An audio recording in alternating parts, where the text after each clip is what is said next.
Bueno, muy bien. Entonces, nuevamente, compañeros asistentes, muy buenas noches. Y para quienes nos puedan revisar más adelante, igualmente un cordial saludo. Muy contento de poder reunirnos en este segundo espacio, en esta segunda web de nuestro curso de Historia del Diseño 1. La intención de, de esta charla que vamos a sostener en este momento es, en primer lugar, y en una reflexión que me parece importante y me parece al lugar poder realizarla, poder hacerla, para poder entender desde, o más bien, poder que cada uno de nosotros se pueda ir creando su propia concepción o pueda ir formando su propio concepto, su propia epistemología acerca de lo que es el diseño industrial.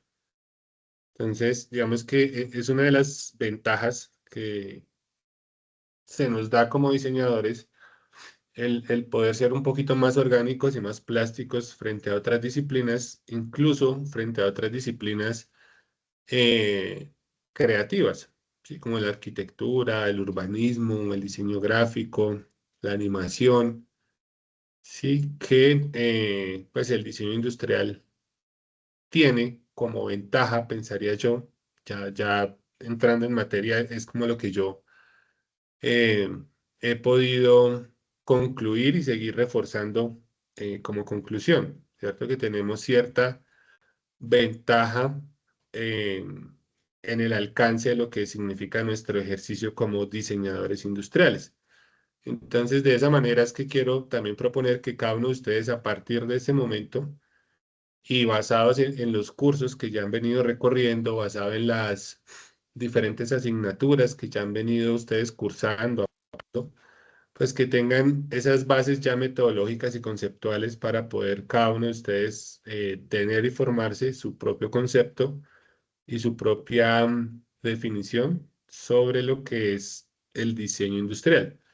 Máxime en esta época en la que les tocó a ustedes y en la que, bueno, pues a mí también me está tocando, donde como en cada época, a través de cada movimiento que ustedes han estudiado, a través de cada corriente, a través de cada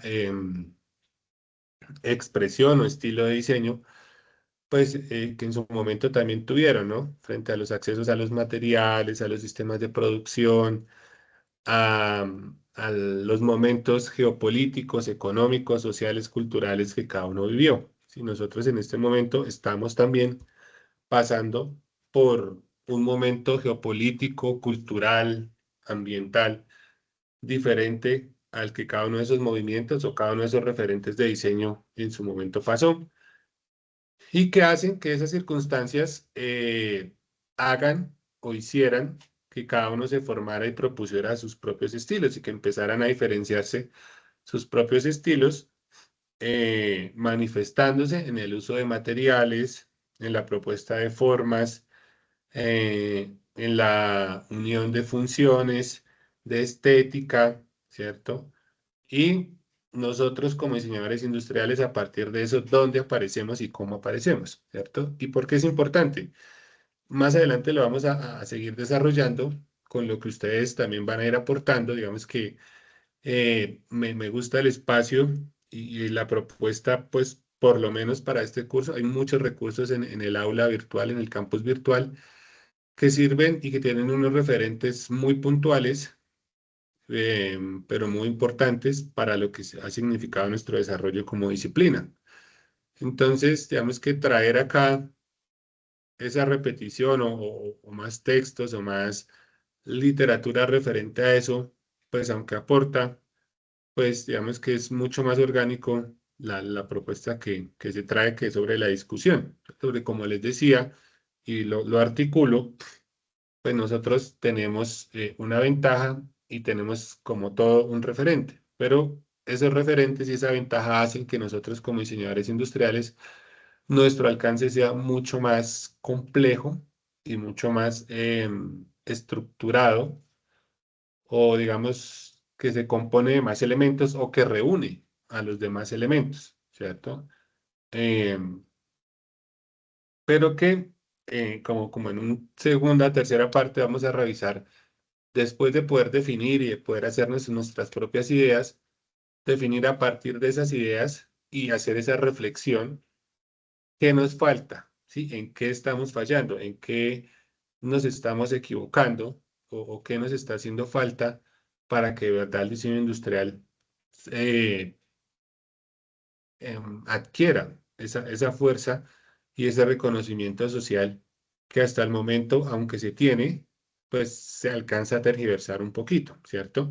Em, Listo, Gabriela. Entonces, ustedes mismos se han dado cuenta que a nivel sociocultural, económico de nuestro país, pues el diseño industrial es desconocido, ¿cierto? No tiene una figura, digamos, tan puesta como lo tendría un contador público o un administrador de empresas, incluso un diseñador gráfico. Entonces, es como esa responsabilidad de nosotros qué estamos haciendo o qué estamos dejando de hacer. Sí, tal vez ni siquiera hablemos de lo que estamos haciendo mal, porque creo que no estamos haciendo nada malo, sino que al contrario, lo que nos falta es seguir haciendo y mostrando. ¿Listo? Entonces, como con esa agendita, con esos puntos de partida, entonces quiero que empecemos a discutir desde ese pensamiento sistémico que se nos ha perdido en el diseño, eh, aplicándose ese pensamiento sistémico de revisar literatura, eh, de contrastarla, de ampliarla, de volverla a leer, de rayarla, de descartarla, confirmarla. Digamos, ¿ustedes creen que hay diferencia entre el diseño y el diseño industrial? ¿O para ustedes es lo mismo? O bueno, ¿alguna vez se habían hecho esa pregunta? Bien, qué chévere. Entonces vamos primero con William Humberto y después con Wilmar Enrique. Buenas noches. Quienes no sean más tímidos por el chat también los voy a estar leyendo. Adelante, William. Respecto a lo que decía usted hace un momento, yo ya soy una persona mayor, yo tengo 56 años y cuando tenía 20 años me gradué como diseñador de interiores, encontrando una situación en ese momento y es que hace 35 años el diseño interior era algo que no tenía ningún tipo de mercado. Eso genera una gran dificultad y empieza a tratar de hacer un camino mucho más difícil que en cualquier área. Terminé como diseñador de interiores. Cuando comencé a estudiar pensé mucho en el diseño de muebles y tal vez ese era mi enfoque. Y terminé metido en la arquitectura. Llevo 30 años, continué estudiando arquitectura y llevo 30 años, pero sin embargo no dejo de buscar mi norte en el tema del diseño y por eso a esta edad estoy retomando el tema del diseño industrial porque mi tema siempre ha sido ese espíritu de inventiva y el enfoque en los muebles.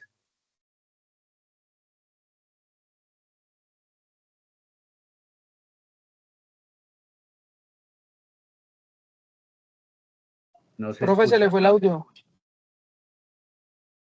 Bueno, eh, les estaba diciendo que voy a acá tomar apuntes de acuerdo a lo que ustedes puedan aportar o contarnos.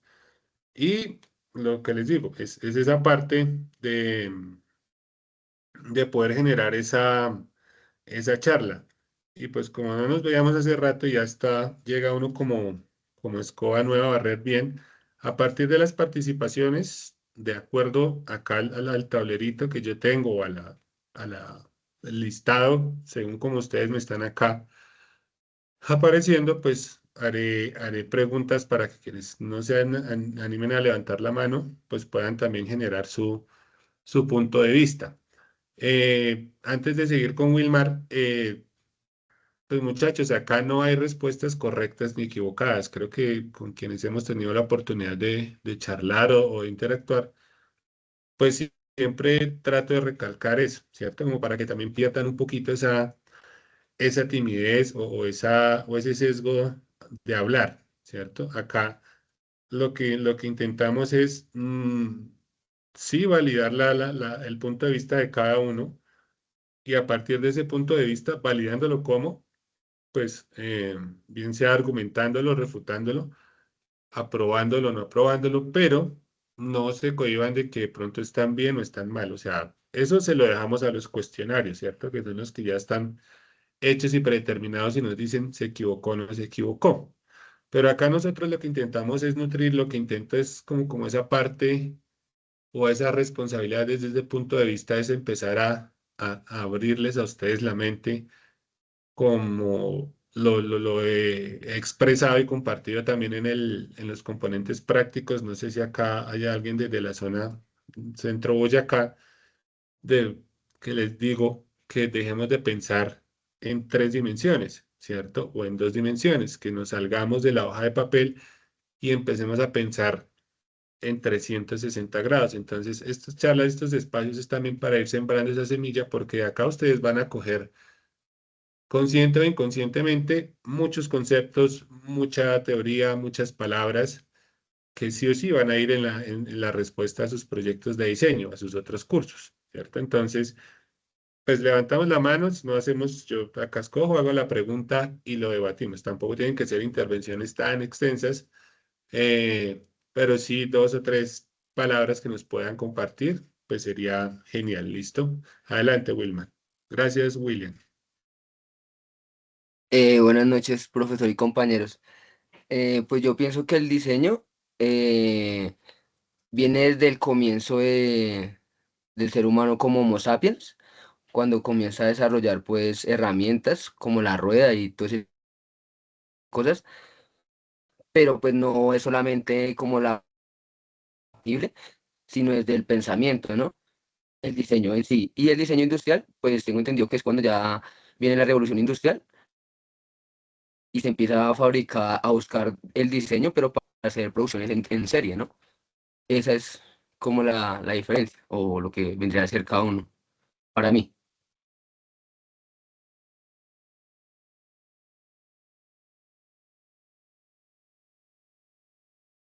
Otra vez. Listo, Wilman, muchas gracias. Ya con lo que nos cuentas acá, pues también tenemos se abre otra pregunta, que no me acuerdo muy bien si la desarrollamos en la primera sesión. Sin embargo, acá la volvemos a plantear y si ya la desarrollamos, pues la podemos pasar. Camilo.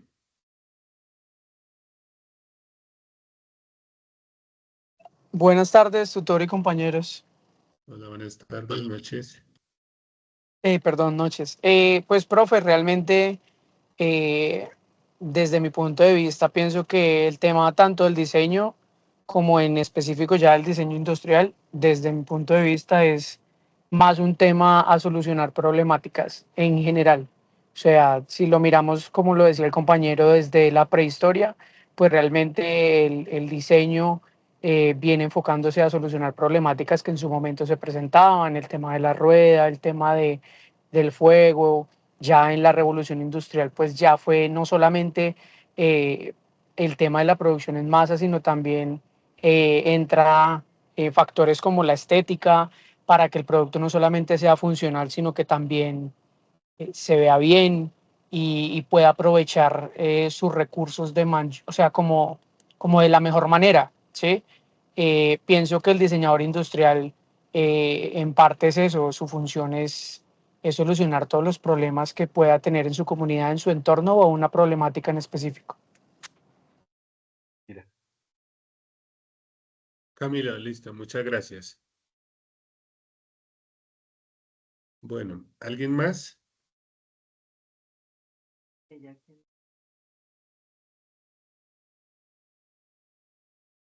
Listo. Entonces, bueno, hay bastantes temas acá importantes que nos pueden dar para pasarnos de la hora, pero no lo voy a hacer.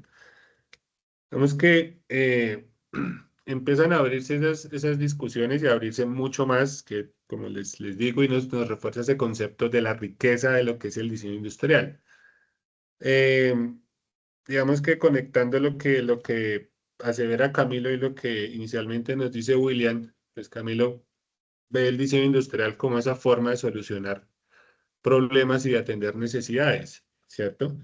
Y Camilo dice algo de la mejor manera, ¿sí? Entonces, esa palabra hace que yo pregunte otra vez de la mejor manera para quién, ¿cierto? Porque si está, o sea, Camilo tiene una postura demasiado industrial y está bien, ¿sí? Demasiado productiva, de mucha producción, ya lo que es la corriente a partir de los años 30 en Estados Unidos, ¿cierto? De la producción en masa con el referente de la revolución industrial. Y William empezó digamos que con un enfoque mucho más humanista sobre lo que era el diseño de interiores y su propuesta sobre los muebles, ¿cierto? Sobre muebles, eh, pues sí, para espacios o ambientes cerrados, digámoslo así, ¿cierto? Que, digamos, el tema del diseño de interiores se ha exportado y no necesariamente tiene que ser para espacios cerrados. Pues ya hablamos de un mobiliario urbano que tiene una concepción y tiene una cantidad de ítems o tiene una cantidad de clasificaciones de lo que significa mobiliario, donde nosotros, junto al arquitecto, pues estamos trabajando en común unión. Sí, aunque, pues William no me dejará mentir, pero los arquitectos también tienen un sesgo y casi que un ego con el que nosotros, como diseñadores industriales, también combatimos y peleamos. O sea, nosotros es parte de nuestras equivocaciones combatir ego con ego, sobre todo con esa disciplina que es la arquitectura. Entonces, les queda esa pregunta para que la vayan ahí masticando. De la mejor manera, ¿para quién? ¿Cierto? Entonces, sí, obviamente es totalmente válido, estoy de acuerdo que hay que hacerlo de la mejor manera. Entonces, pensemos, hagamos ese pensamiento en diseño, ese pensamiento sistémico de la mejor manera. ¿Para quién? ¿Quiénes nos involucramos al momento de decir voy a solucionar un problema? ¿Cierto? ¿A quién le vamos a solucionar el problema? ¿Qué actores o qué personajes vemos involucrados en ese problema? ¿Cierto? Y ya William nos hablaba perdón, Wilmar nos hablaba también de una producción en masa y nos reúne ese sentido humanista y productivo que el diseño es una actividad de la creatividad inherente al ser humano. El ser humano siempre ha sido un diseñador, siempre ha buscado la manera de solucionarse sus problemas y sus necesidades. Ahora, ¿será que nosotros creamos problemas? ¿Será que nosotros, al tratar de solucionar una cosa, creamos otro problema? Es donde sigue lo que nos decía William iniciando. No hay mercado, no encontraba mercado para diseñar muebles, ¿cierto?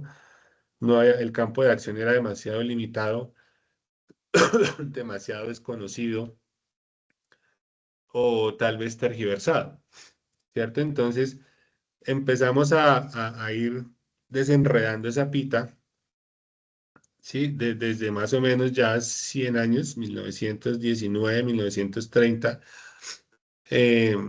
en dos estilos marcados o diferentes, eh, en lo que es para nosotros los referentes del inicio del diseño industrial. Para mí los dos son corrientes de diseño industrial, ¿cierto? Tanto la alemana como la, la, la estadounidense, la americana, bueno, estadounidense, más exactamente. Pues, ahorita con estos conflictos sociopolíticos, pues americanos somos todos los que estamos dentro del continente americano. Y es importante hacer esas acotaciones, ¿cierto? Porque mucho de la actualidad a nosotros nos va a pegar de una u otra manera. Entonces, listo, nos están hablando de satisfacer al cliente o al usuario. Y entonces empezamos a seguir desglosando qué es un cliente y qué es un usuario, ¿cierto? ¿Serán lo mismo? ¿Serán diferentes? Sí, son conceptos y concepciones que el diseñador industrial tiene que tener muy claro, muchachos. Y que hacer todo este recorrido, ¿cierto? Por la Bauhaus, por el constructivismo, por el brutalismo, por el Art Deco, em, pues nos empiezan a llenar eh, esos conceptos, ¿cierto? Nos empiezan a definir o a ir encasillando o a ir discriminando, a ir dándole forma, dándole un rostro a ese tipo de conceptos o a ese tipo de preguntas, ¿cierto? Em, para ustedes y como diseñadores industriales, pero bueno, resolvamos eso, ¿sí? Para avanzar. Definitivamente el diseño y el diseño industrial son cosas totalmente diferentes, muchachos. ¿Sí?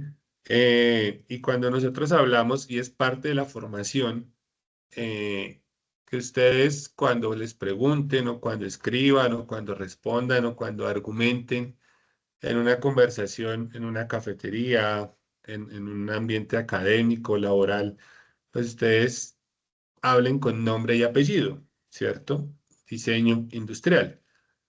Porque digamos que el diseño se queda en casi que meramente lo formal o el estético.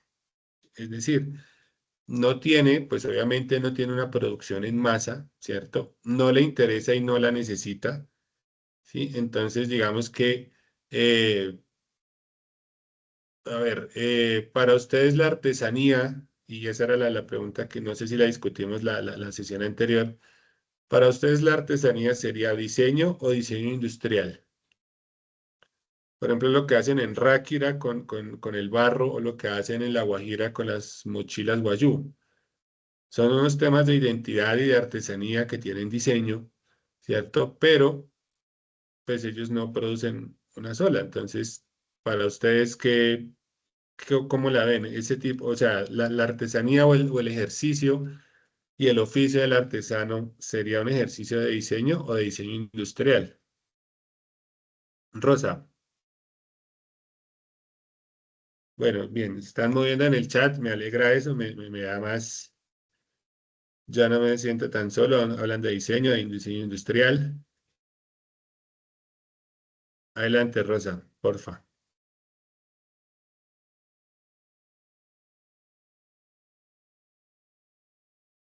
Rosa, si estás hablando, no te escuchamos.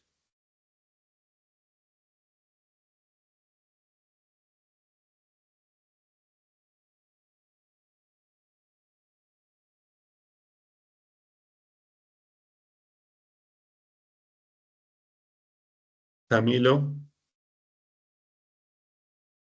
Profe, pienso que el artesano es más diseño industrial que diseño porque si bien todo surge con base en una idea, se genera una producción en masa de un mismo diseño. No es un único producto el que va a hacer y luego crea otro completamente diferente, no. Por lo general, pues existen técnicas en la artesanía, el macramé, el crochet, que básicamente se basan pues como en una misma estructura, pero lo único que ya en variaciones, o sea, hay variaciones de forma más no de fondo, seguiría siendo producción en masa. Por eso pienso que sería más diseño industrial que diseño. listo, Camilo, muchas gracias. Bueno, Rosa nos escribe que es diseño industrial. Em,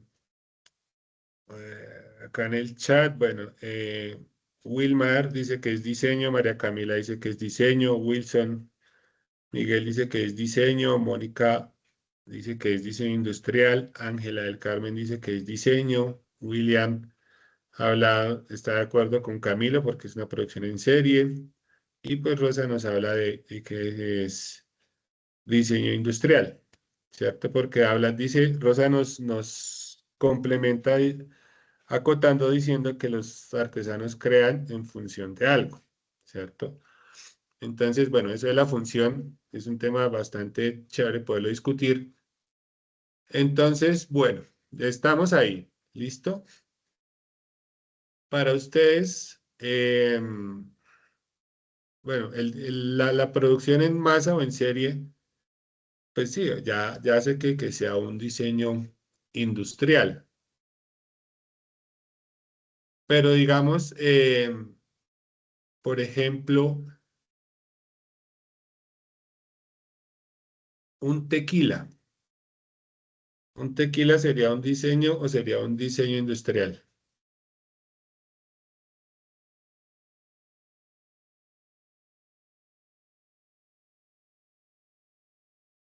Nicolás.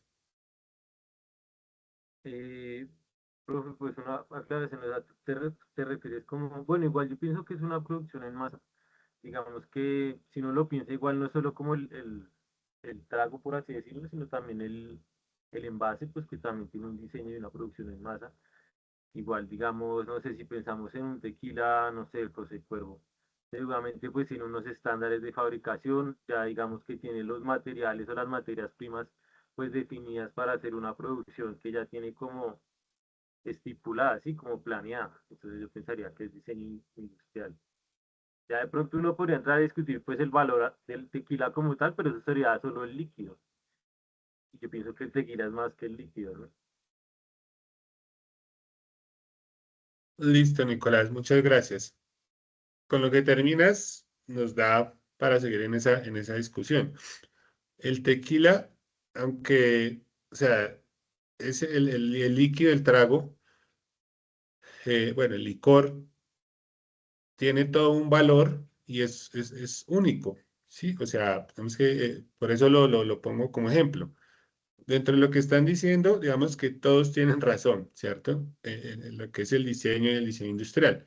Digamos que el tequila pudiera definirse como un producto de diseño, ¿cierto? Ahora que su comercialización y su producción, sí, ya se convierte en un diseño industrial, pero es en la forma de venderlo y comercializarlo, ¿cierto? Por eso lo que tú decías, la frase final, Nicolás, ¿no? Pues el tequila es uno solo y ha sido uno solo, ¿cierto? Ya que hay como variaciones, o sobre todo con ese tema de los licores, pues sí, que tequila añejado no sé cómo, si se más, con esta receta o con este ingrediente o con este proceso, pues siguen siendo uno, ¿cierto? Ya que se masifica en su forma de producción.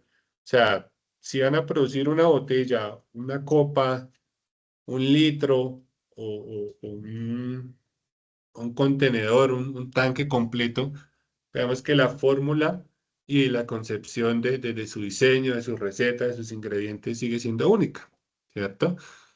Entonces, el tequila como tal vendría siendo un producto de diseño. Ahora, la forma, pero es mi punto de vista, ¿no? Ojo con esto y que quede grabado.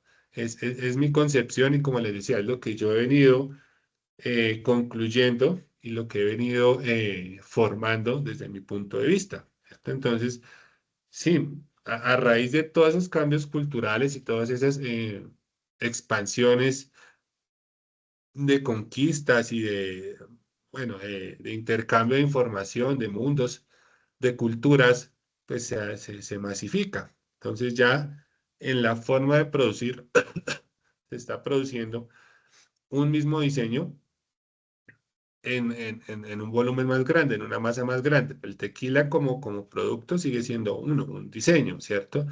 Ahora que la forma de venderlo, comercializarlo, bueno, ya en lo que hablaban también de este movimiento de los americanos de los años 30 del streamlining, pues ahí es donde ya aparece pues, el diseño industrial porque lo masificó y buscó la forma de hacer una producción y una tecnificación para volverlo un producto de diseño industrial. Pero la concepción como tal del licor es de diseño, ¿cierto? Porque es uno solo. Eh, Wilmar habla, pero como les digo, es una reflexión muy propia. Ahora, hablan de las artesanías o hablan de una estandarización y hablan ustedes también de el uso de maquinaria, ¿cierto? Entonces, digamos que si no hay uso de maquinaria, entonces empecemos a definir desde los estilos y las corrientes del diseño industrial, bueno, ¿qué entendemos por maquinaria? ¿Sí? ¿Qué entendemos por una máquina? ¿Qué entendemos por una herramienta? ¿Qué entendemos por tecnología? ¿Cierto? Además, los métodos de cocción del barro en Ráquira, pues eso es una tecnología. ¿Sí? El uso de, no sé, de agujas de hueso o de tomar huesos de animales, obviamente muertos, y volverlos agujas, eso se convierte en una maquinaria, se convierte en una tecnología, ¿cierto? Entonces, de acuerdo al contexto, a las necesidades, a las capacidades del entorno donde se produzcan esos elementos, esos artefactos, pues tecnología o maquinaria es todo, ¿cierto? Un palillo de dientes puede ser tomado como maquinaria, ¿cierto? Entonces empezamos a ser mucho más puntual a definir, oiga, o sea que las mochilas Guayú, como hablaba Camilo, si hay una producción en serie, entonces por eso se convierte en un diseño industrial, ¿cierto? Que no usaron una maquinaria o un telar, ¿cierto? Pues no significa que no haya una producción en serie. Están haciendo una producción en serie, no con máquinas alimentadas por electricidad o por vapor o por gasolina, pero están haciendo la producción y se convierte en un diseño industrial, aun cuando, también creo que Camilo lo acotaba, pues pueden producir 100 mochilas, ¿cierto? Con un mismo patrón, un mismo diseño, una misma figura, unos mismos colores, pero seguramente si comparamos esas 100 mochilas, que uno las ve a simple vista, las ve igualitas, idénticas, alguna se va a diferenciar en una puntada más, en un tamaño un poquito más o menos, en variación en las dimensiones de las figuras, de los patrones. Entonces, eso es lo que hace que la artesanía sea única. Lo mismo, cuando se pinta a mano, así hayan producido 100 vajillas o 100 ollas de barro, pues alguna de esas en su acabado, en su secado, en su desmoldado, pues tuvo que tener alguna variación de la una a la otra, y por eso es que se adquiere ese valor agregado, donde nos venden esa idea mediática de pues, que las artesanías no hay dos iguales, ¿cierto? Cuando las veamos iguales, pues seguramente ya no son tan artesanías, ¿cierto? Seguramente si hay una producción en masa tecnificada, estandarizada, donde garantizan por tiempos, por costos, que todas sean exactamente iguales. Pero entonces, por eso les digo, todos tienen razón, porque dicen, bueno, si se usó tecnología o maquinaria, diseñadores industriales, ¿qué definimos nosotros como una máquina o una tecnología? ¿Sí? Para los guayús su tecnología son sus agujas. Su tecnología es la forma de esquilar o sacar la lana de los animales, de cardarla, de enrollarla, de entorcharla, como se llama en cada uno de los procesos. Eso es su proceso tecnológico, ese es su desarrollo tecnológico. Que lo hayan conservado, que lo hayan variado, pero sigue habiendo una aplicación de tecnología, ¿cierto? Entonces, nuestra tecnología, la que nosotros conocemos, como les decía también iniciando, la que a ustedes les tocó, pues es una tecnología de la información, de acceso a la información, ¿cierto? Entonces, pues ya nosotros crecimos con que la tecnología se, se somete a la automatización, ¿cierto? Al ruido, a la emisión de residuos, de gases, de desechos, ¿sí? Eso para nosotros es como nuestra concepción de tecnología. Ahorita es una tecnología más digital, más virtual, tecnología de la información, ¿sí? Entonces, pero siempre la tecnología ha estado presente. Ahora tenemos que definir qué tanto eh, nosotros podemos llegar o hasta dónde hacia atrás de nosotros podemos definir o no definir lo que es el uso de la tecnología. Y esos movimientos o el nacimiento del diseño industrial empezó a cuestionarse eso, y es lo que nos preguntan en esta tarea 2 y nos dicen, bueno, reflexionemos el uso de la máquina, ¿cierto? Y nos proponen, no es tanto usarla porque en esas corrientes ya siguiendo los años 20 o esa transición entre 1919 en Alemania con la Bauhaus y 1930 con el Streamlining, nos muestra los procesos sistémicos que ellos vivieron. ¿Sí? Y dicen, bueno, necesitamos unas máquinas porque hay una revolución industrial, porque hay un tema de guerras, ¿sí?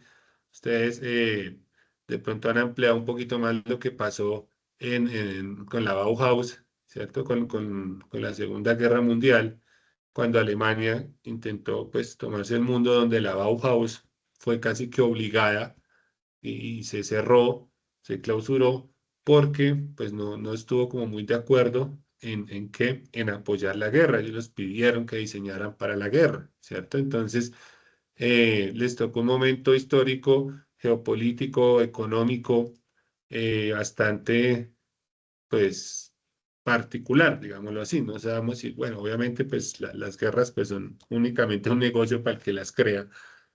Por eso les preguntaba, y ustedes decían, para el cliente o para el usuario, ¿para quién es bueno? ¿Cierto? Como diseñadores industriales tenemos que pensar que tiene que ser bueno para el usuario, para el cliente y para el capital, al capitalista, ¿sí? Además, eh, esa concepción también del diseño industrial se refiere a eso, a que somos capitalistas, o sea, eh, entramos en esa contradicción del uso de la máquina, de lo que les decía, el tema de la guerra, sobre todo de la Bauhaus, que pues la Bauhaus es la cuna del diseño industrial, ¿sí? A nivel mundial. Incluso Walter Gropius, que fue casi que su fundador único, él estuvo en Colombia. Él estuvo acá y sembró esa semillita en la universidad, en la Tadeo. eh, bueno, no exactamente en la Tadeo fue la primera que abrió la Escuela de Diseño Industrial a nivel del país, pero él, digamos que desde allá hasta acá tuvo esa visión de poder llegar y empezar a decir, oiga, mire, es que hay diseño industrial, Colombia tiene potencial para diseño industrial por sus recursos naturales, por la forma de la explotación, porque pues digamos teníamos o empezaba a generarse en esa década de los 40 pues ese boom de las acerías, ¿sí? Desde la producción de acero para las vías de los ferrocarriles, entonces por lo menos los que estamos acá en Boyacá, el tema de acerías Paz de Río, en Medellín, en Cali, también el tema del acero, pues porque las condiciones, y también el curso nos habla de eso, hay unas condiciones ambientales, naturales, de recursos socioeconómicas que nos llevan a que el diseño industrial empiece a explorarse o empiece a florecer dentro de sus nichos o dentro de sus territorios, ¿cierto? Entonces, gracias, les doy por la participación, por los aportes. Les digo, créense cada uno de ustedes su qué, su propio concepto entre lo que es diseño y diseño industrial. Pero nosotros estamos acá para hacer diseño industrial. Eh, digamos que paréntesis o conector. Les decía, el diseñador industrial tiene que ser un capitalista. ¿Sí? Tenemos que pensar como capitalistas. Ahorita que estamos acá en esta época que se está haciendo tan tensionante y que ya 20, 40 años atrás, dentro de la política, hablamos que el capitalista es el malo, ¿cierto? Y nos venden esa opinión, que es el que explota, que es el que se aprovecha a la gente, el que solamente piensa en el dinero, en ganar plata a costa de lo que sea, ¿sí? Sin embargo, nosotros consumimos muchos productos que vienen de ahí.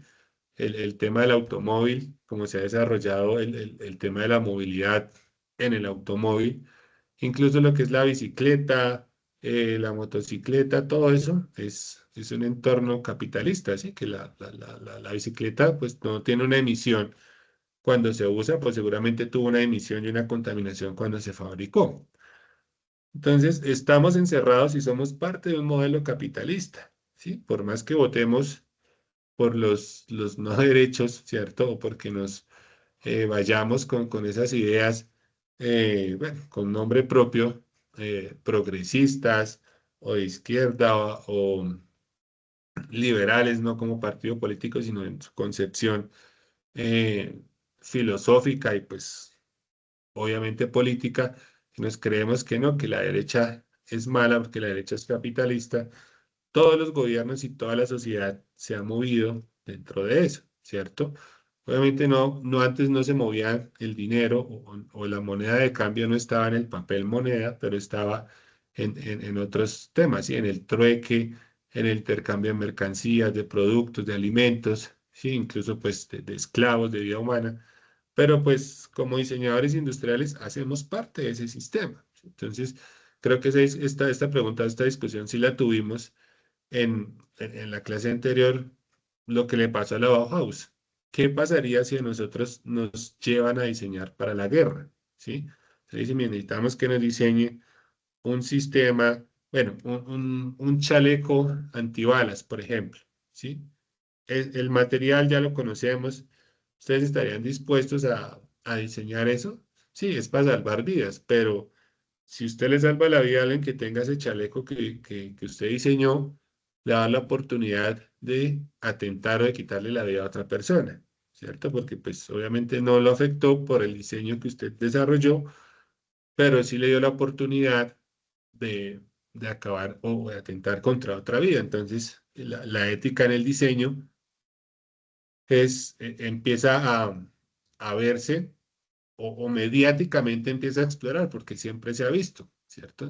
Lo que pasa es que a cada época, pues de maneras diferentes. Entonces, ustedes estarían dispuestos, digamos, si llegan acá a la UNAD de Indumil, que creo que ya lo han hecho, por lo menos acá en Boyacá, a buscar practicantes, diseñadores industriales, porque si hay una industria que reconoce, o si hay un negocio, bueno, una actividad que reconoce el valor del diseñador industrial, es la industria armamentista, ¿sí? Entonces, ustedes estarían dispuestos a diseñar para ellos, entendiendo que es un negocio de guerra y que la guerra pues genera afectaciones sobre la salud pública, ¿cierto? Sobre la vida de las personas, de los territorios, de las sociedades, del arte, de nuestro ejercicio, del ambiente, de muchas cosas. Entonces, ¿estarían o no dispuestos? ¿Hasta dónde va esa ética?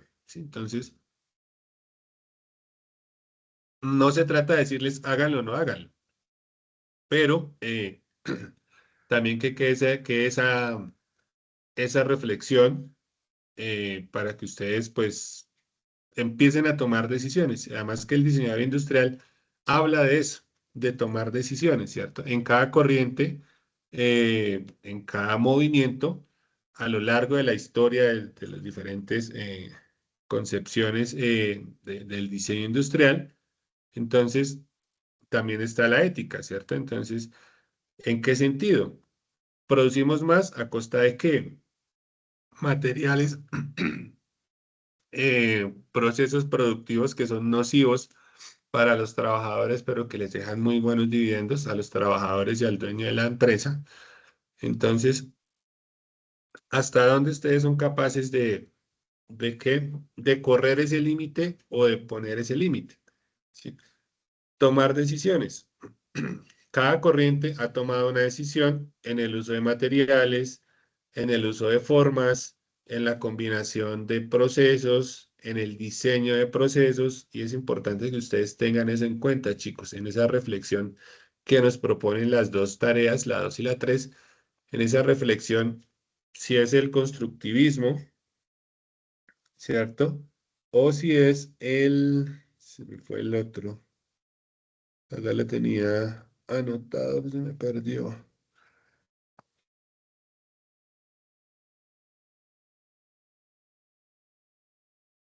Se me perdió la punta donde tenía esas dos corrientes que nos decía, bueno, ¿cuál es la que más nos ha influenciado?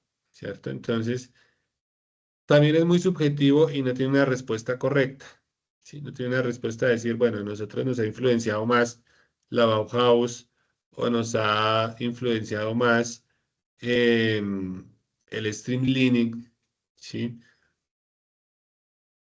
Podemos tomar una posición de acuerdo a la corriente o a los conceptos o a los ejemplos o a los productos con los que nosotros nos sintamos más identificados o que nos llamen más la atención, ¿cierto? Que nos dicen, bueno, me gusta más la Bauhaus porque era como más minimalista, más estética, más funcional, se preocupaba más por la decoración, se enfocaba más o atendía más temas del uso del color, de las texturas, ¿sí? Y no se preocupaba tanto por cuántos producía en cierto tiempo. Lo que producía, lo vendía, vamos, se buscaba en su mercado o al ser los primeros, pues digamos que el mercado se les fue abriendo casi que de forma orgánica y natural. En cambio, el streamlining, pues hablabas, listo. Nosotros necesitamos producción y más pues siendo americanos en los 30, donde también aparece toda esta teoría fordiana de Henry Ford, de los carros, que es un referente del diseño industrial. Si ustedes quieren entender también un poquito más de diseño industrial, de procesos de fabricación, de manufactura, estandarización de procesos, pues definitivamente ese pensamiento sistémico y ese pensamiento en diseño que tenía Henry Ford, pues es un referente brutal. Que estemos o no de acuerdo, pues lo mismo, va en la concepción de que cada uno se forme, ¿cierto? Pero pues sí es un referente importantísimo que hay que tener en cuenta si nosotros queremos empezar a ejercer el diseño industrial, ¿sí? Esa teoría fordiana de la producción, de la sistematización, de la estandarización, y que a nosotros nos va a servir y que es bueno. O sea, cada uno toma lo que cree que es bueno para mí, por más, digamos que tal vez sí se equivocó ya como en la cúspide de sus diseños, de su propuesta formal y funcional, de sus automóviles, de sus productos, porque pues a la larga Ford lo que menos vendía era carros, ¿sí? Producía carros, pero no vendía carros, ¿sí? Él vendía o empezó a vender un estilo de vida, empezó a ofrecer unas sensaciones, unos sentimientos que se manifestaban a través de ¿qué? De un objeto, de una forma, de una masa, de un cuerpo, que era ¿qué? Pues los carros, donde entonces ese valor lo demostraba en ahorro de tiempos, en disfrute de espacios familiares, de paseos, de viajes, de estatus, de poder, de machismo, bueno, de muchas otras cosas, que es lo que el diseñador industrial también tiene que empezar a generar, ¿cierto? Emociones.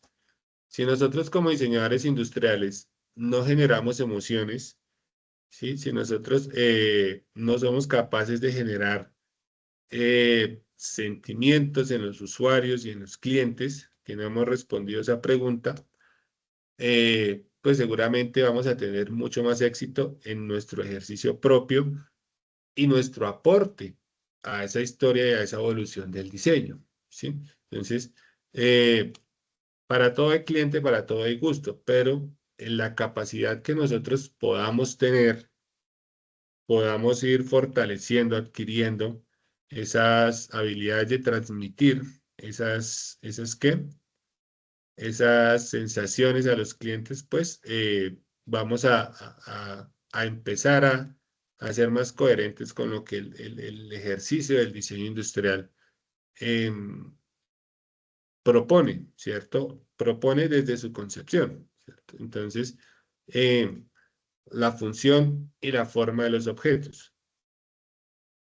Para ustedes, ¿cuál es un objeto o ejemplos de productos conocidos, no conocidos, que sean más formales que funcionales, pero que igual se produzcan muchísimo, o que ustedes de pronto tengan? Pensamiento sistémico en diseño y nos hace pensar como diseñadores industriales.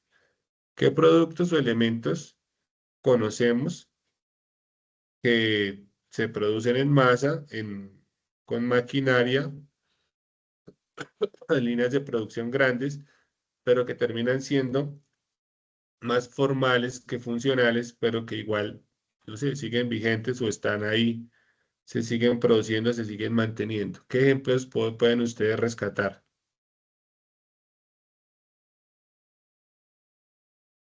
¿Cuáles se les ocurren?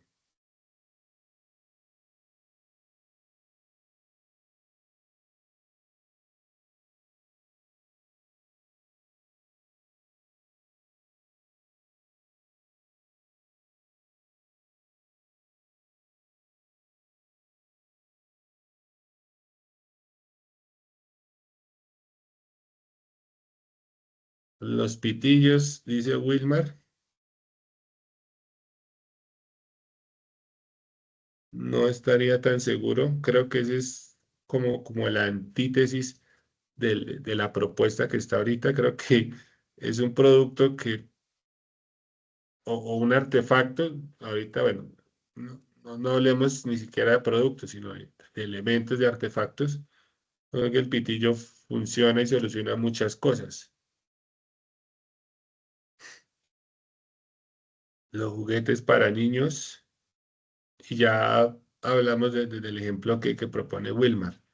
Todo esto es de la visión y el recorrido de la historia del diseño industrial. Si hablamos de un pitillo, pues el pitillo o el popote a nivel histórico y de la evolución del diseño, y en sí ha tenido una evolución el pitillo, ¿cierto? Pero tiene una función, digamos que física, alimenticia bastante pronunciada y efectiva y eficaz. Entonces, por eso pensaría que el pitillo es más bien ese elemento que usted dice, eso no sirve para nada, pero sirve para mucho, ¿sí? Entonces, la pregunta es, ¿qué es esa? Pongámoslo en esos términos, ya que estamos acá como en confianza, como un elemento, un artefacto, un producto que siga, pues, eso como que no, pero sigue vigente, se sigue produciendo, sigue generando discusiones desde el diseño. Los juguetes para niños, creo que por ese lado va. Dice Nicolás, la escoba. Creo que con la escoba pasaría algo con los pitillos.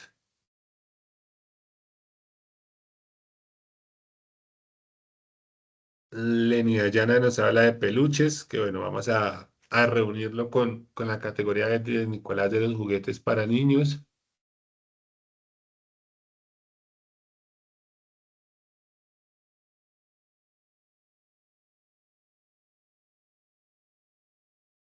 Todos esos elementos también dependen. Ahí hablamos, bueno, vámonos con los juguetes. Bueno, Mónica nos habla del bolígrafo. Hay una historia con el bolígrafo bastante interesante desde la concepción del diseño y el diseño industrial, que no la he confirmado, no sé si ustedes la hayan escuchado, pero que habla de lo que nosotros decíamos, de solucionar cosas, y ya vamos con el tema de los juguetes para niños. Así que Mónica nos pone en el chat el bolígrafo. No sé si, no he podido, ha sido, no sé, descuido, pereza, distracción, dispersión, que habla del caso de dos misiones espaciales, de la eterna guerra espacial que se ha propuesto entre Rusia y Estados Unidos, ¿cierto? A lo largo también, pues, de la historia y con la historia del diseño. Y la historia es que, como les digo, se las dejo también de tarea para ver si es real o no. O el cuento va que pues las dos tripulaciones, los dos países compitiendo, quién llegaba primero a la luna, que Rusia tomó la iniciativa, estaba muy cerquita y pasó algo y no pudo, y después Estados Unidos sí lo logró, que todavía está la discusión si realmente llegaron y pisaron la luna o no. Bueno, esa es otra discusión que ahorita al caso no viene. Y estando en el espacio, cada tripulación pues tenían que tomar apuntes, ¿cierto? Tenían que registrar la información, los datos, y pues por la gravedad o el tema de que la gravedad cero o eso, pues los dos países no contemplaron eso, ninguno de los dos países lo contempló, y pues mandaron esferos normalitos, esferos como estos. Entonces, por la gravedad y por la forma en que tenían que escribir, pues empezaron a tener problemas para hacer esos apuntes. Entonces, ¿qué pasó? Pues que Estados Unidos gastó un mundo de plata, de genios, de tecnología, de investigación, de recursos, para hacer una tinta que se sobrepusiera a esos efectos de la gravedad en el espacio. Entonces, que el esfero podía escribir en cualquier dirección y nunca se iba a secar o a dejar de escribir, y que iba a solucionar eso. Entonces, gastaron muchísima plata, tiempo, lo lograron, ¿sí? ¿Y qué hicieron los rusos? Pues cambiaron el bolígrafo por un lápiz, ¿sí? Un lápiz no necesita tinta, va a escribir en cualquier dirección, la mina pues se taja, pero no el líquido, el fluido de la tinta no se va a escurrir o no va a dejar de escribir, ¿cierto? Entonces, los dos solucionaron un problema que se presentó, diseño industrial. Uno utilizó un método bastante científico, sofisticado y costoso, y el otro lo que hizo fue reemplazar el esfero, el bolígrafo, por un lápiz. No gastaron tiempo, no gastaron dinero, por eso era que iban aventajados en esa lucha espacial. Entonces, en esas soluciones de diseño, como diseñadores industriales, a veces lo obvio nosotros lo descartamos o lo obviamos, ¿sí? Entonces, para que revisen ese tema, sea cierto o no sea cierto, pues la reflexión que nos deja como diseñadores industriales es bastante amplia y bastante interesante, que a través de esa historia del diseño, nosotros cómo llegamos a aplicarlo y a dar respuesta a esas necesidades, ¿sí? A solucionar esos problemas que para eso es que nosotros estamos. Los diseñadores industriales para eso estamos, para solucionar problemas. Para crear otros, tal vez sí también. Entonces, hablábamos, o bueno, Jesús nos habla que un señor creó un lapicero especial utilizando la presión. No sé si sea el mismo principio que usó el argentino que diseñó el BIC, el bolígrafo, que por eso se llama sí, exactamente, Camilo, el bolígrafo, pues tiene esa connotación o esa palabra porque pues es una bolita la que hace o permite eso. Y creo que lo creó un ingeniero, sí, como que un ingeniero, creo que era un ingeniero mecánico argentino. El BIC es argentino, es un diseño latinoamericano, un diseño argentino.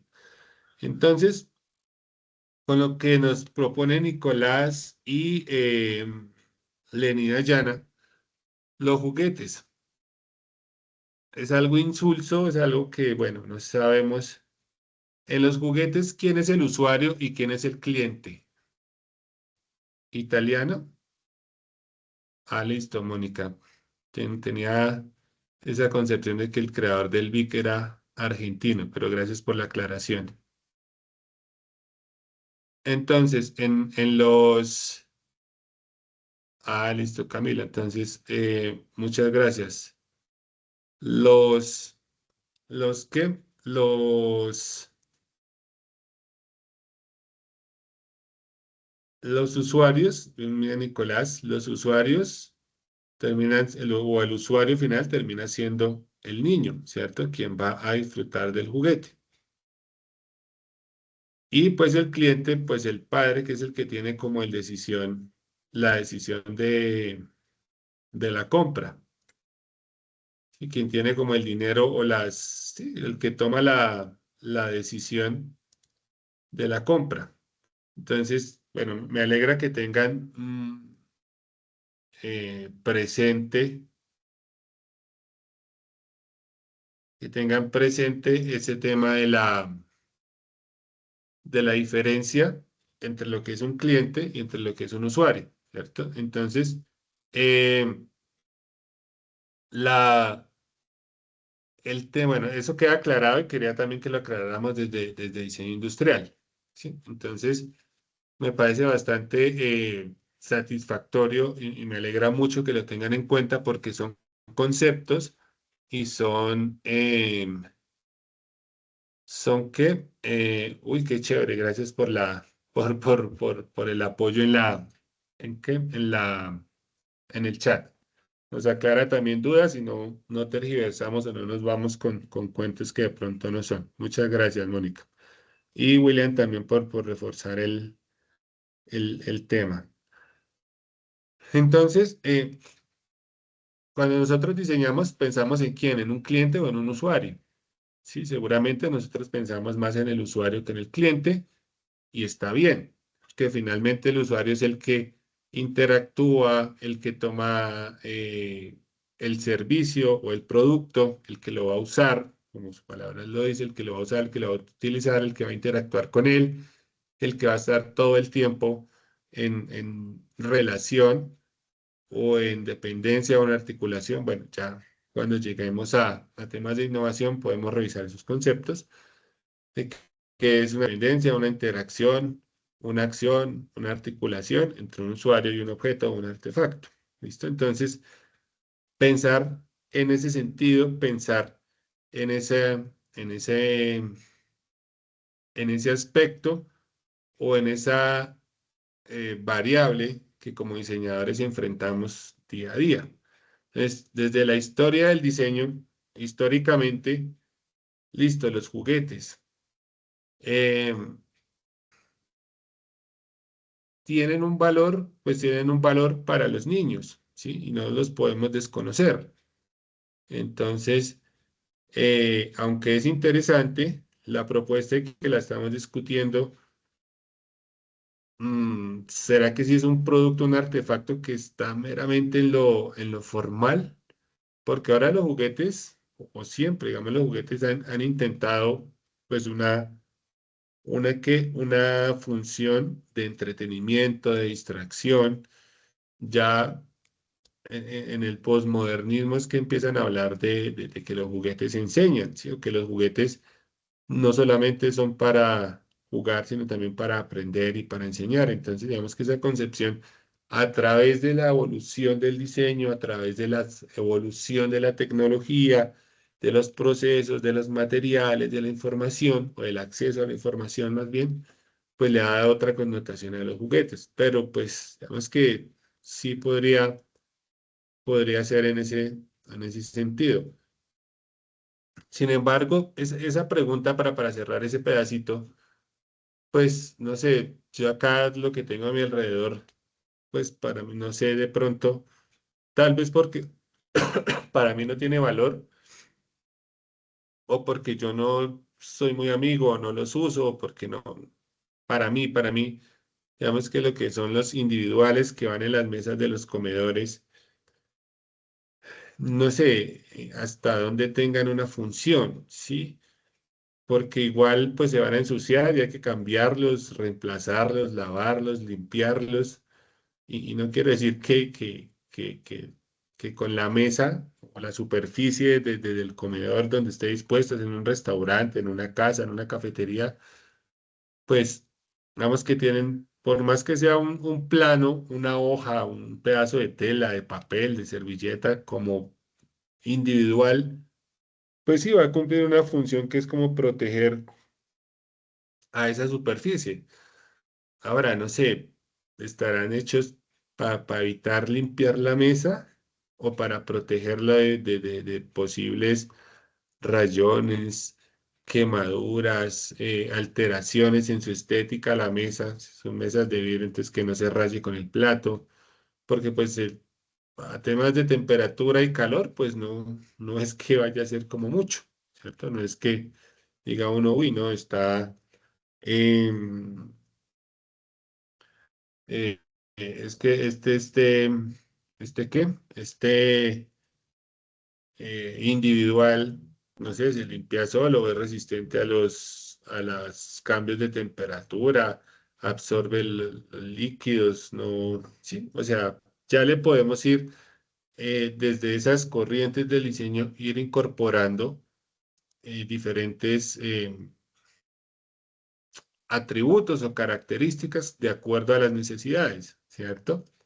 Entonces, es ese punto al que al que quiero llegar. Entonces, por ejemplo, William dice, bueno, es poco funcional y si son estéticos. Camilo dice que protegen la superficie de la mesa eh, y más con con los materiales con los que se construye, que son composiciones más aglomeradas. Listo, es un poco más técnico. Ahora, Dayana, como una usuaria y sí, como una usuaria de individuales, dice que son geniales, pues porque evita o prolonga o hace que un mantel se lave menos, ¿cierto? O sea, que tiene esa función como de proteger el mantel, ¿sí? Entonces, empezamos a revisar y que todos tienen razón, ¿sí? Para mí, pues, otra cosa, para mí el mantel, o digamos que es una discusión que yo tengo mucho con mi esposa, porque ella es muy, desde y casi todas las mujeres, ¿cierto? Muy desde cositas, de tener el mantel, de tener que de pronto es la pijama para la licuadora. Ese sí puede ser un ejemplo de cosas que estéticamente sí, pero funcionalmente, ¿qué? ¿Sí? Y entonces mi esposa, mi señora, sí es de tener su mantel, sus individuales, su cosita para la cosita, la cosa para la otra cosa, ¿cierto? En cambio uno, pues, como diseñador, uno es más minimalista y entre menos cosas tenga, mejor, ¿sí? Es más, uno en la casa anda vestido porque le toca, ¿cierto? Entonces, ese tipo de cosas que uno dice, bueno, sí es bueno, no es bueno. Yo creo que llegando a esa discusión, yo no tenía como tan presente un elemento, pero ese tema de las pijamas o los vestidos para licuadoras, para los electrodomésticos, exactamente, Mónica, les gusta llenarse bueno, que no lo lea mi esposa porque nos corta la clase. Pero ese sí puede ser un elemento, ¿cierto? Que ha ido adquiriendo un valor a lo largo de la historia del diseño. Quién sabe quién se lo inventó, en qué momento se le dio por eso. Y de ahí para acá, eh, y ya Lenny que hablaba de manteles y de cuidar los manteles, ya está diciendo que esas pijamas o esos vestidos para licuadora efectivamente no tienen mucho de estética y pues de funcionalidad, nada tampoco, ¿cierto? Pero vemos cómo esas concepciones culturales, sociales, de costumbres, costumbristas más bien, que es como el término más exacto, de relacionamiento, de formación cultural, de hábitos, pues hace que empecemos a generar elementos o que empecemos a generar productos que, oiga, ¿será que sí o será que no? ¿Sí? Entonces, bueno, ya viene lo que María Rosa habla y es un tema también que nos proponen estas dos tareas del curso de Historia de Diseño que va hacia el consumismo, ¿cierto? Entonces, sabemos que a nosotros nos definen como consumidores o qué es consumir. Consumir significa acabar. O sea, nosotros sí o no podríamos ser consumidores. O sea, hasta dónde nosotros estamos dispuestos a acabar con un bien o con un recurso con tal de solucionar nuestras necesidades, ¿sí? Eh, los estamos acabando, los estamos agotando, ¿sí? Los recursos naturales, sus derivados. Entonces, bueno, esa ropa para mascotas que habla William también puede ser, bueno, chévere que estoy atento al chat y digamos que todo tiene que ver con historia del diseño, aunque pareciera que no, muchachos. Pero la ropa para mascotas, ¿sí? La estética es algo muy subjetivo y Lenny Dayana nos aterriza y nos deja ahí el tema puntual. No son ni estéticas ni funcionales, ¿sí? Entonces, la estética es demasiado subjetiva y muchas de esas corrientes, digamos que, bueno, la Bauhaus, o sea, si hablamos de diseño, tenemos que hablar, o Bauhaus tiene que ser, y bien pronunciada además, tiene que ser una de nuestras palabras favoritas como diseñadores industriales.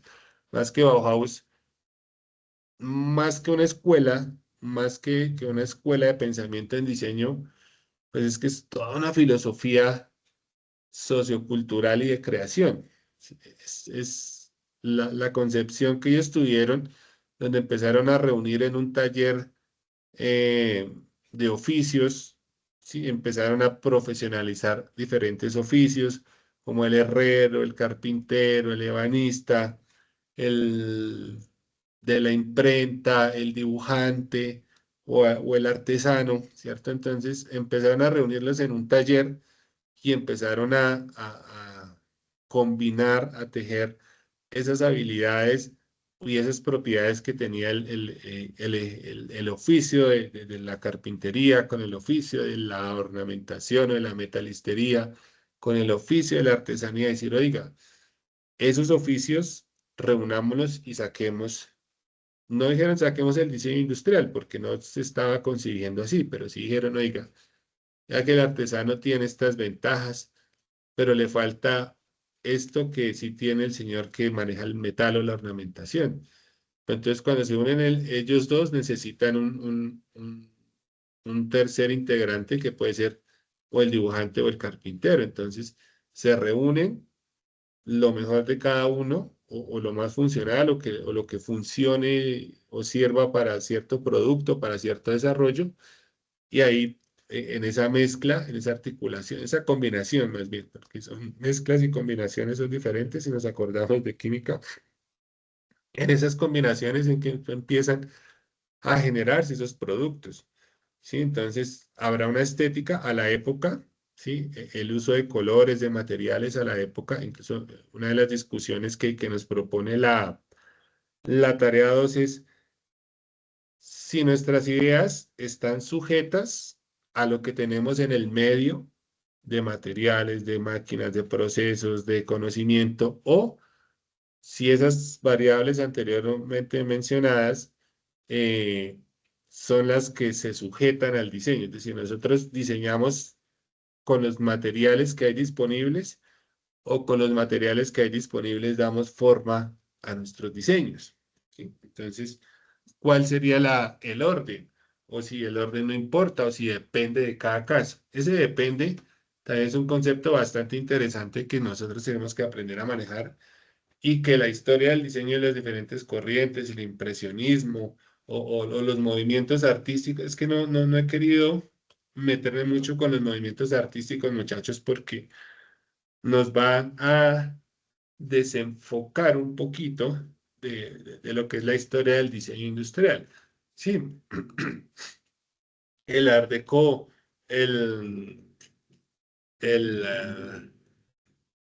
el impresionismo, el renacimiento, como movimientos socioculturales y artísticos, sí, nos aportan. Obviamente por el uso de colores, de formas, de técnicas, nos aportan a la historia del diseño, pero eso ya es historia como tal del diseño, pues nosotros estamos acá es discutiendo, ampliando y debatiendo la historia del diseño industrial.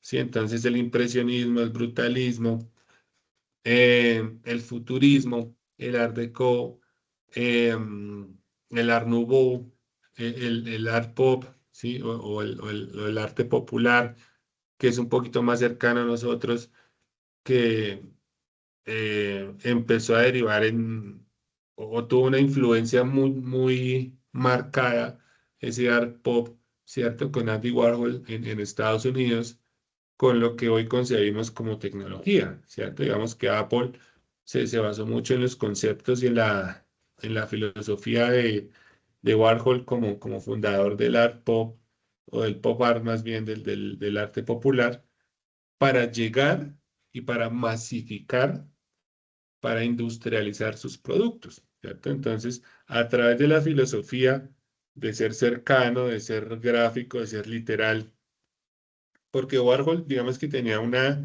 dentro del arte popular que él propuso, pues digamos que, no sé, esa lata de sopa de tomate que es tan famosa, que uno dice, pues, ¿cómo pudo hacerse famoso pintando una lata de atún? O cómo se puede hacer famoso pintando o tomándole una foto al artista del momento que era Marilyn Monroe y que la inmortalizó en un cuadro a colores, ¿cierto? Con el uso del color. Entonces, sí, puede hacer que cualquiera podamos pintar, y más ahora podamos pintar, ¿sí? A mano alzada una lata de sardinas y venderla como un cuadro de expresión artística o de diseño. Pero digamos que más allá de diseñar, perdón, de diseñar, no, de dibujar una lata, pues la concepción que él tenía de que el arte se masificara, se volviera popular, no fuera un tema de élite, porque mucho del diseño industrial también de lo decorativo, de lo ornamental, ¿sí? Empezó a generar culturalmente y socioculturalmente un tema de estatus. Entonces, el que tenía una cafetera, sí, o el que tenía una tetera, o el que tenía un horno microondas, o el que tenía un electrodoméstico, sí, pues ya le generaba estatus. Entonces, ese estatus, la historia del diseño industrial nos dice que fue dado o fue otorgado ese valor a las cosas, ese valor de poder a los artefactos, pues se lo dimos nosotros como diseñadores industriales. Su época, pues todo que era todo de metal, entonces tener una tetera toda de metal, pues ya se convertía en un símbolo de estatus, aun siendo que una tetera artesanal producida con las técnicas chinas, pues va a ser mucho más costosa, ¿cierto? Y volvemos a la discusión de lo artesanal, a lo, a lo producido en masa, pero pues una tetera china acá si nadie la tenía y no se vendió como exclusividad, sino se vendió como algo efímero. Entonces ya ese boom del diseño industrial, de la revolución industrial, de producir en masa, entonces empezó a hacer que el diseño industrial fuera de élites. Entonces el pop art de Warhol lo que dijo, no, el diseño está bien y es chévere y nos conviene a todos, y eso, pero entonces masifiquémoslo, que les llegue a todo el mundo. Entonces Apple, pues en su territorio en Estados Unidos, pues Apple en Estados Unidos es basura, es decir, se consigue, todo es Apple, ¿sí? Todos son usuarios de Apple, ¿sí? Que se masificó. Lograron tener esa concepción, ese pensamiento sistémico conceptual que a través del diseño pudieran llegarle a las personas, ¿cierto? Y hacer socialmente, tener una línea mucho más equitativa que pareciera un pensamiento socialista, ¿cierto? Que todos somos iguales, que todos estamos iguales, pero digamos que esa línea cada vez iba a estar más arriba, más arriba, más arriba, y al estar más arriba, nos cuenta en el movimiento de la cámara, pues lo que significaba era que aquí para abajo iba a caber más gente y se iba a capitalizar en plata o en ganancias eso. Entonces, ahí viene lo que les decía, sí. Nos venden la idea de que entre más accesible y más asequible o más fácil de llegar o de adquirir por las personas, nosotras del común, pues lo que hacemos es mantener una brecha mínima o no tener una diferencia de clases, ¿sí? Y una diferencia de poderes, pero debajo de todo esto que hay, pues hay una masificación del producto. Y en esa masificación, pues, ¿qué pasa? Que se está capitalizando y se está produciendo. Entonces, sí o sí, siempre va a ser un modelo capitalista, pero todos nos vamos a sentir iguales sin saber que si yo me siento igual y yo me siento igual y yo me voy a sentir igual y yo me voy a sentir igual y todos nos vamos a sentir igual, pues todo lo que estamos haciendo es pagar. Y ese pago, pues, a qué va? Pues al sistema capitalista.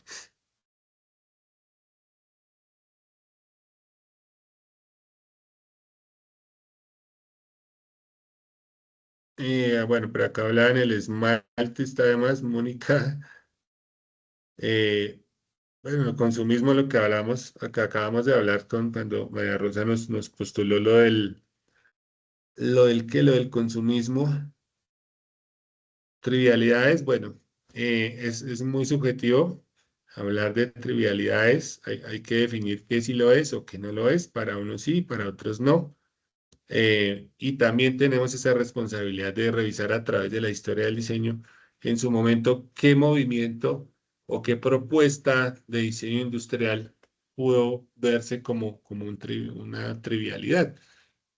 Seguramente la Bauhaus en su momento lo hizo y por eso fue que Hitler al inicio de la Bauhaus la financió, la apoyó mucho porque le estaba dando resultados. Digamos que también una percepción muy, muy personal, muchachos. A mí Hitler no fue tan malo, ¿cierto? Para mí. Además que él tenía, y no porque yo sea un facho ni fascista, ni mucho menos, pero digamos que lo que pensaba Hitler lo pensamos todos.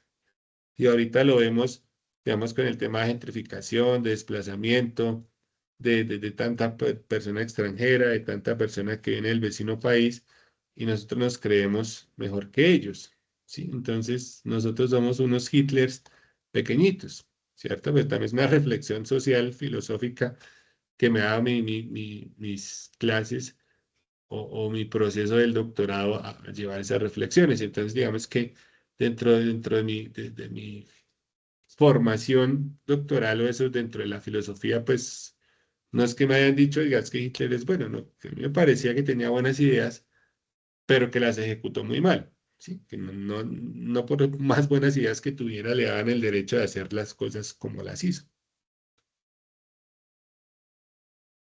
Pero él apoyó en ciencia, tecnología y diseño muchísimos proyectos, muchísimos.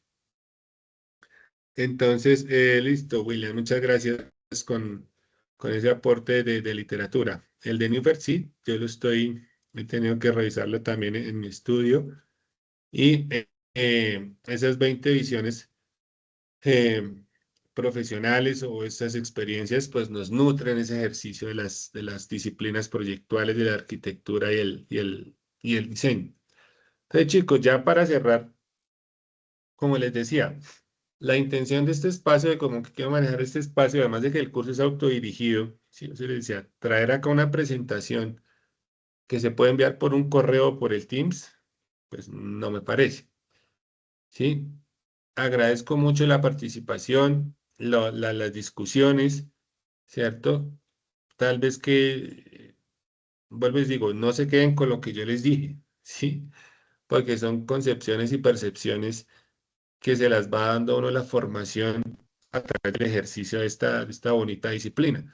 Y es decirles o mostrarles o abrirles la puerta para que ustedes puedan ver lo extenso y lo bonito que es el diseño industrial. Y eso además que se acostumbren a presentarse o a referenciarse como diseñadores industriales, ¿sí? Es esa responsabilidad social que como disciplina siento que tengo eh, de empezar en ese lenguaje, empezar a reconocernos socialmente, económicamente, ¿sí? Como diseñadores industriales. Entonces, no van a decir que están estudiando diseño, digan que están estudiando diseño industrial. ¿Y qué es? Pues ustedes me preguntan a mí, yo todavía no sé qué es o qué hacemos, ¿sí? Diseñar industrias, dicen por ahí. Tal vez en medio del chiste y la burla, sí, somos capaces de diseñar una industria. ¿Industria de qué? Pues ya dependerá de cómo nos comportemos en el camino. Puede ser una industria de servicios, una industria de metodologías, una industria de productos. ¿De qué productos? Los que ustedes puedan imaginarse y querer producir, ¿sí? Entonces, puede sonar a un chiste, pero si lo vemos de fondo y desde ese punto de vista con el que también arrancamos del de la epistemología del diseño, que es el qué hacer o qué se hace en el diseño, sí, ya una parte ontológica que habla del cómo, pero pues de pronto podemos generar otra discusión con otras 2 o 3 preguntas orientadoras. Entonces, chicos, de todo. Uy, ojo Camilo con eso. De todo. Sí, no. Pero pues también depende mucho y bueno, ¿no? Y está bien, ¿sí? De todo. Ahora justifíquemelo. ¿Listo? ¿Cómo me lo va a justificar? Bueno, el diseño, ahorita estamos hablando, estamos entrando en una etapa de la gestión del diseño. Y creo que eso en el curso todavía no se ve, y sí que, o tal vez en historia del diseño no se pueda ver de lo que significa la gestión del diseño. Es decir, si nosotros podemos tener habilidades o adquirir habilidades de dibujo, de representación gráfica, de manejo de software, podemos ser los más duros manejando Fusion, Rhino, Solid Edge, Inventor, Illustrator, ¿sí? Canva no. Ustedes no diseñan Canva, ¿sí? Valga la cuña. Y ojalá no nos estén espiando. O muchachos, si ustedes les piden diseñar, ya que me acordé, hay un paralelo y no sé si se salga o no del tema. Si ustedes les están pidiendo presentar infografías o póster en otros cursos, por favor, y ya es consejo personal, evitemos el Canva, ¿sí? Tomémonos el trabajo de hacerlo con el Illustrator, con el Corel, listo. Y bueno, vamos a usar a inteligencia artificial, listo. Pasémoslo como una revisión por la inteligencia artificial, pero la pieza que ustedes produjeron, ¿sí? El diseño que ustedes hicieron, pero en Canva jamás se diseña, ¿sí? Entonces, si queremos ejercer diseño industrial, por favor, Canva, ya empezarlo a dejar de ladito. Entonces, bueno, podemos ser los más duros manejando cualquier software de modelado, de simulación, impresoras en 3D, pero si no estamos dentro de esa historia del diseño yéndonos, ya tenemos cualquier tipo de corriente, sí, algunas las revisamos acá. Tenemos claros los conceptos, cuáles son las líneas que usa, los materiales, las formas, las combinaciones, listo. Pues si no logramos hacer una gestión del cambio, una gestión del diseño, no estamos haciendo buen diseño industrial. ¿Cuál es esa gestión del cambio? Ya cerramos. Es el uso de materiales, el conocimiento de políticas públicas, que ya, digamos, ya no se puede aplicar, por ejemplo, aunque ya está un poquito vieja. Vieja no, pero ya con los juguetes que antes venían con pintura en plomo, entonces ahora ya no se puede pintar en plomo porque resulta que es cancerígeno. Entonces, esos cambios, a eso se refiere la gestión del diseño. Entonces, bueno, si ya como diseñador no puedo usar en mi empresa o estoy tomando la decisión, dicen, no, es que ya definitivamente la pintura en plomo no se puede, señor diseñador, gerente diseñador, ¿qué hacemos? Damos solución. Entonces, ¿para quién estamos dando solución? A la empresa, ¿cierto? Y cubriendo una necesidad o un problema que está afectando a un cliente y a un usuario. Entonces, esa gestión en la toma de decisiones del diseño, creo que puede ser ese punto de llegada en nuestra generación de la historia del diseño, ¿sí? Ya pasar de lo estético, de lo formal, de lo material, de la textura, de la máquina que usé, del proceso que usé, a una gestión de cambio del diseño. Ahí yo creo que tenemos que empezar a llegar. Cuando estemos todos ahí montados en ese último escalón, bueno, miremos entonces cómo. Si ese es el punto de llegada, seguramente no, pero si lo es, listo, organicémonos, ya estando en el último escalón y miremos cómo lo mantenemos, cómo lo hacemos más grande o más extenso en todas las direcciones. Pero que si de pronto hay un salto más arriba, bueno, no lo sé. Podemos empezar nosotros como diseñadores a través de ese recorrido histórico a empezar a generar muchas más alternativas o posiciones sobre el ejercicio del diseño industrial. ¿Listo? Entonces, muchachos, muchas gracias por la participación, por la atención, por atender a la convocatoria. Estoy atento a cualquier duda o inquietud. Tenemos todavía bastante tiempo para desarrollar la segunda actividad, quienes no lo han hecho, quienes quieran de pronto eh, ampliar la nota, creo que se puede volver a abrirla después de que la presentaron, hacer alguna excepción y volver a que la presenten para que la van a aprobar. Eh, lo revisamos, ¿listo? Y dudas que vayan teniendo respecto a la tarea 3, ya la que les comenté antes de iniciar grabación, no va a estar disponible sino hasta el 3 de abril, ¿listo? Las actividades se van a abrir o los cuestionarios se abren de acuerdo a los tiempos que están en la agenda, no se abren antes. Sé que tienen tiempo y que como es un cuestionario, pues pueden tener el espacio, el tiempo y la disponibilidad y la disposición de resolverlo ahorita o el siguiente fin de semana, pero no, hasta que nos llegue la fecha según la agenda, no se les va a abrir. ¿Listo? Entonces, con esa salvedad técnica, quedo atento a sus comentarios, a sus preguntas. Nuevamente, gracias por asistir, gracias por la paciencia de por fin nos pudimos reunir y estaré atento a cualquier duda o inquietud. Muchachos, muchas gracias, me alegra verlos. Estamos iniciando semana y pues que tengan asimismo esa semana bonita y muy productiva. No les quito más de su tiempo por hoy y estamos en contacto. Muchísimas gracias, muchachos. Gracias, Buena profe, feliz noche para noche. todos y para cada uno. Gracias, profesor. Hasta mañana. Hasta mañana, profe. Mañana. Gracias.